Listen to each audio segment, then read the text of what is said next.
Yan, good morning mga kuya. Bali ang agenda natin for today's video is mag-aabang tayo ng ibon galing Anaw. Anaw Tarlac, midtos ng club namin sa ARPCI. So bali abang natin maya maya. Walang forecast dahil nagloloko ata si Mabsi. So nag-cancel din yung mga pooling namin sa area. So yan, sa Biyernes tayo magpupuling. Bali ang weather natin ngayon today, yan sa dadaanan nila is yan, madilim. Dito sa Marikina yan, bali mainit naman, okay naman. Doon lang madilim, doon sa dadaanan palagi naman dyan madilim. Tapos yan, paparondahin muna pala natin, tapos papakainin pati yung mga breeder natin, papakainin muna natin. So bali parondahin muna natin, tapos pakain na tayo.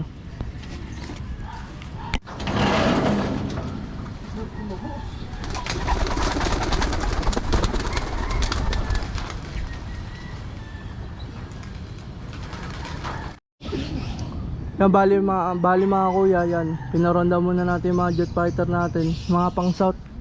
So bali sa November, last month ata yung basta November ata yung training nila. Yun naman ang susunod na abangan natin sa mga pooling mga kuya. Yan, sana dumulo yung mga south natin. Yan sila. Yan, so bali hintayin muna natin bumabas, papakain na rin tayo dito.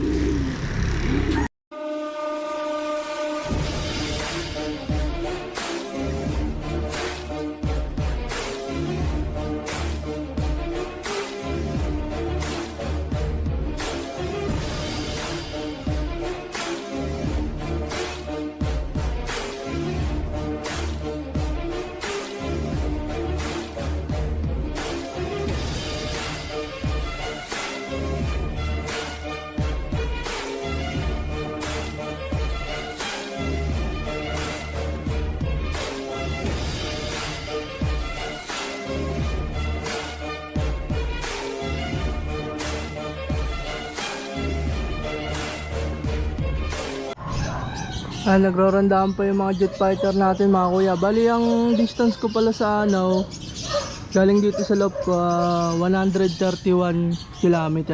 So 6:30 sila pinakawalan, baka mga isang oras kalahati nandito na siguro yung sila tanggol. Bali dalawa kinarga natin, so galing 5 tayo. Yan, nawala na yung 3 natin. So focus na lang tayo sa mga natira, sa mga matitibay. Yan, tignan natin kung makapagpadulo tayo ngayong season. So bali mga kuya, nakalimutan na natin videoan kasi ang kukulit bago ko mapapasok. Yan, pinakain ko na sila para pagdating nila tanggol, yan, so sila na lang kakain. Bali pinakain na rin natin yun doon, yung kabilang section ng loft natin. Yan, tapos mga YB yan ng summer, bali papakawalan din natin mamaya. So yan, pinapakain na natin. Mamaya papainumin na rin natin. Tapos na natin pinakain yung mga breeder. Yan, sila na lang. Tapos yung dalawa galing midtos. Sabangan natin mga kuya.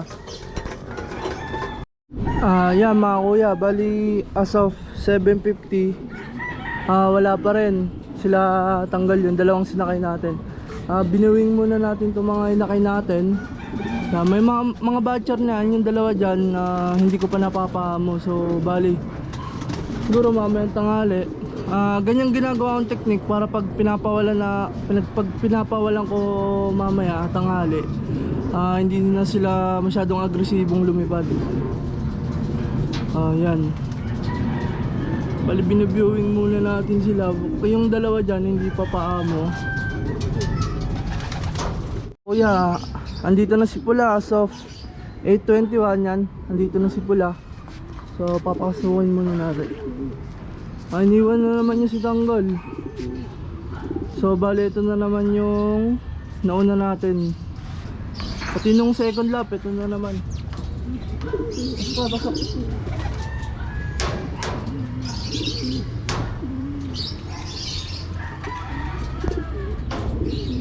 May ilang pa. Yan.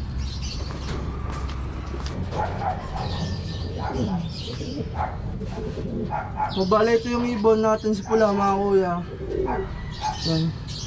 So yung butchi niya may konting laman pa kasi kinarga ko to gabi, busog na busog. Yan, pinapondohan na natin sila. So mamaya recover natin, pagpahingayin muna natin. Hintayin natin yung isa mga kuya. Ayun na si Tanggol mga kuya. So bali dumating siya 8:40, grabe, iniwan siya ni pula. Ewan ko kung kasabay ito sa mga Romonde sa mga kapitbahay, pero tingin ko kasabay ito eh. Nabiti na ata si Tanggol. Kapas mo na Tanggol. Pasok. Pasok.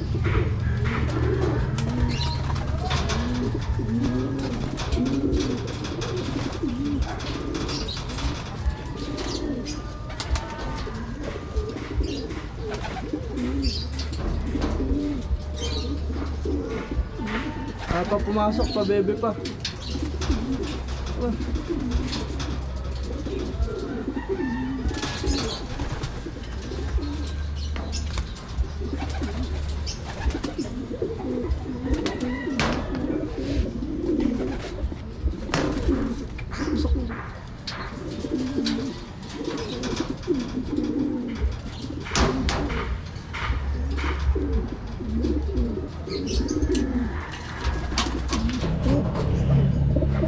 Yan, bali mga kuya, ito si Tanggol. So check natin yung butchi niya.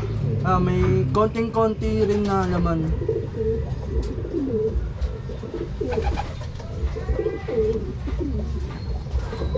Bubukan. Hindi naman nahirapan, tangin ko.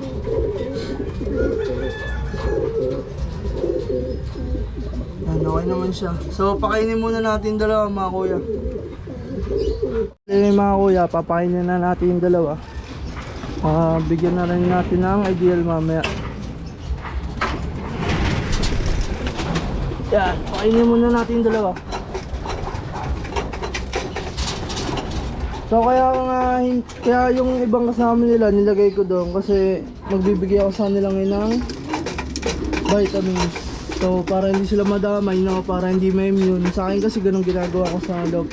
May nagpayo lang din na veterans na puro tubig muna habang wala pa yung training ng lalaroan nila. So yan, kumakain na yung dalawa. Tapos mamaya bibigyan na rin natin ng ideal pills para yung panunaw nila is bumalik sa dating maganda, no?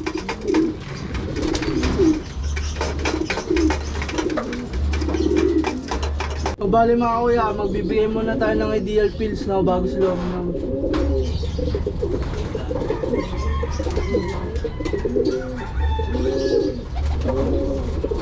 Bigyan muna natin sila ng ideal.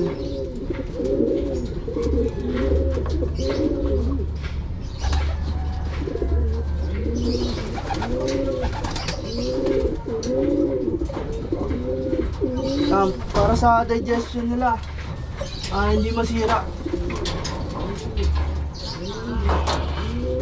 Para sa akin kasi yun yung mahalaga eh. Pag nasira yung digestion ng ibon, sa mo, mahirapan sila umuwi. Para sa akin mga kuya.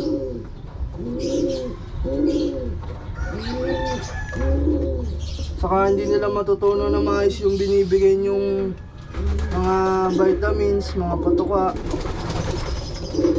Hinalo yung mga fats, yan, mga carbo.